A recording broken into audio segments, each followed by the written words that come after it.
This is not breaking news. This is not a scandal. This is not about one person. This is what happens when an entire system runs out of excuses. What you are watching is not anger. It is not ideology. It is not even rebellion in the traditional sense. It is a moment when an economy stops absorbing pressure.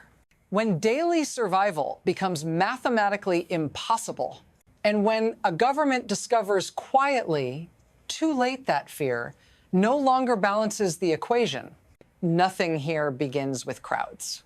It begins with numbers, with prices that no longer make sense, with money that stops behaving like money. And once that line is crossed, everything else follows. The streets, the silence, the force. This story matters not because of where it is happening, but because this failure has a pattern, and once you recognize it, you start seeing it everywhere. Stay with me. Because the most dangerous part of this story hasn't happened yet. What actually controls this system right now is not ideology, not religion, not even repression. It is liquidity. When a state can no longer stabilize its currency, it loses something more important than trust. It loses timing. Prices move faster than policy. Markets react before speeches. And the government is always late. For years, pressure was managed by force and narrative. Sanctions were blamed. Enemies were named. Patience was demanded. But economies don't respond to slogans. They respond to arithmetic. When inflation accelerates beyond wages, obedience becomes expensive. When money collapses, loyalty turns into a luxury item. And when survival itself is politicized, neutrality disappears. This is why power no longer flows top-down. It leaks sideways through markets, supply chains, and empty storefronts. Quietly, relentlessly. Once that shift happens, protests are no longer the cause. They are the symptom, and the system knows it, because from here on, every decision makes the next one harder. For a long time, this change didn't look like a crisis. It looked manageable, gradual, technical, before instability arrived as an event, a shock, something you could point to, contain, deny. Now it arrives as a condition. Before, money lost value slowly enough that people adapted, they adjusted habits, delayed purchases, lowered expectations. Now the adjustment never catches up. What used to be temporary inflation becomes permanent distortion. What used to be hardship becomes baseline reality. And what used to be patience becomes exhaustion. This is the most dangerous kind of shift, not sudden collapse, normalization. Because when decline is slow, institutions don't panic. They improvise, they patch, they postpone, but people don't experience normalization as data. They experience it as disappearance of savings, of planning, of a future that can be imagined. And once a society stops believing tomorrow is negotiable, it stops behaving predictably today. That's when stability becomes an illusion maintained by force. And force, as it turns out, is a very fragile currency. Then something happened that the system could not narrate away. The market stopped. Not campuses, not slogans, not symbolic marches. The economic core went dark. Shops closed in the Grand Bazaar, not for an hour, not as a gesture, but as a refusal. This is the engine room where cash moves, where supply meets demand, where inflation stops being theoretical. Within hours, the closure spread from one market to another, from the center outward. That's when force arrived. Mass arrests, arson, internet shutdowns. Hundreds were reported dead, thousands detained, information sealed off. This was not crowd control. It was containment of evidence. Because when markets rebel, the problem isn't dissent, it's exposure. A state can deny slogans. It cannot deny empty storefronts. And once commerce itself becomes a protest, every hour of silence compounds the damage. This is where governments usually pause. Recalculate, de-escalate. This one didn't. And that choice set something else in motion. This is how the system actually works. When pressure builds, it does not move upward. It moves outward. The state protects what keeps it alive. Security forces, strategic programs, power projection. Everything else absorbs the shock. Currency collapse is not an accident here. It is tolerated because it spreads pain horizontally across households, across time, rather than vertically toward decision makers. Inflation becomes a silent tax. Savings are erased without legislation. Wages lag just enough to avoid an immediate break.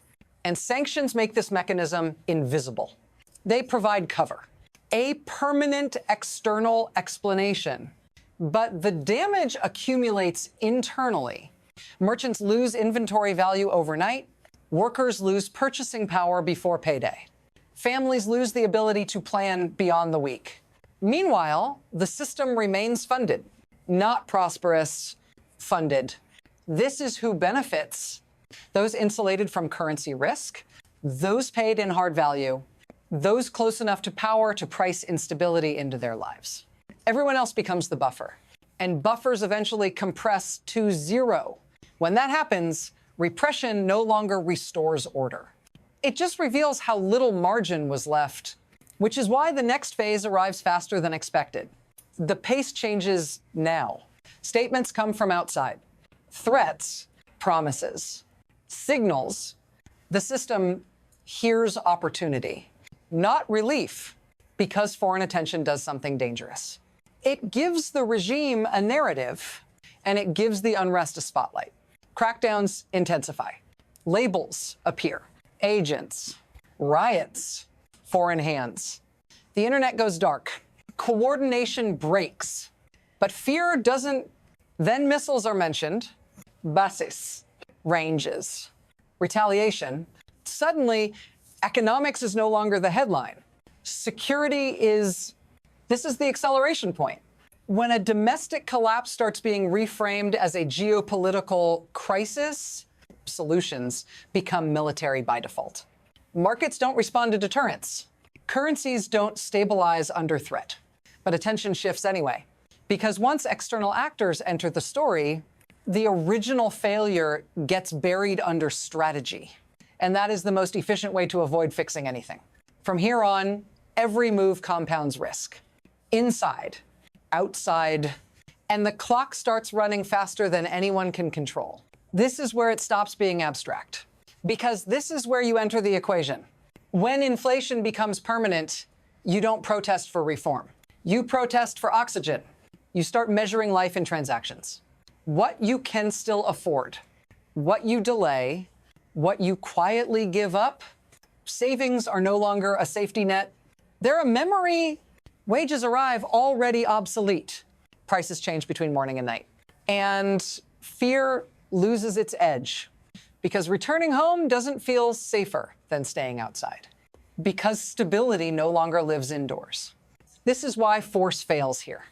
Not morally, mechanically. You cannot scare people back into a system that no longer feeds them. You cannot arrest hunger. You cannot shut down arithmetic. This is the point where societies stop asking for change and start testing limits. Stay with me. Because once survival replaces ideology, the system faces a problem it was never built to solve. And what comes next doesn't stay contained. This is no longer a domestic story. When an economy collapses inside a strategic state, the shock doesn't stop at the border. It radiates. Currencies elsewhere start reacting. Energy markets recalibrate. Supply chains hedge. Diplomacy becomes contingency planning. Allies watch for openings. Rivals watch for missteps. Everyone prices in instability. Because a weakened state does not become quiet. It becomes unpredictable. Proxies lose discipline. Deterrence blurs. Signals get misread. What once functioned as regional balance turns into friction. Every move looks offensive. Every pause looks like weakness. And here's the danger. External powers don't intervene because collapse is tragic. They intervene because collapse creates leverage. Economic failure becomes strategic terrain. Human suffering becomes a variable. At this stage, no one is asking how to fix the system. They're asking how to use it. And once that shift happens, outcomes stop being local decisions. They become negotiations conducted over someone else's breakdown, which is why the future stops looking linear. From here, the future stops being singular. It splits. There are three paths. The first is adjustment. The system partially retreats. Pressure is reduced just enough to restore circulation. Currency stabilizes at a lower truth. Control is maintained but diminished. This path looks calm from the outside. It is not. It trades legitimacy for time. The second is erosion. Nothing snaps. Nothing resolves. Inflation grinds on. Enforcement becomes routine. People adapt downward. The state survives by shrinking expectations. This path feels endless until it isn't. The third is rupture, a miscalculation, an external strike, a domestic fracture inside the security layer. Markets don't wait for announcements. They run first. Once confidence breaks here, it does not return quickly, if at all. None of these paths restore what existed before. They only decide how fast control decays and who absorbs the cost. And this is the part no one can model, because systems like this don't collapse when predicted. They collapse when the margin disappears. And right now, that margin is dangerously thin.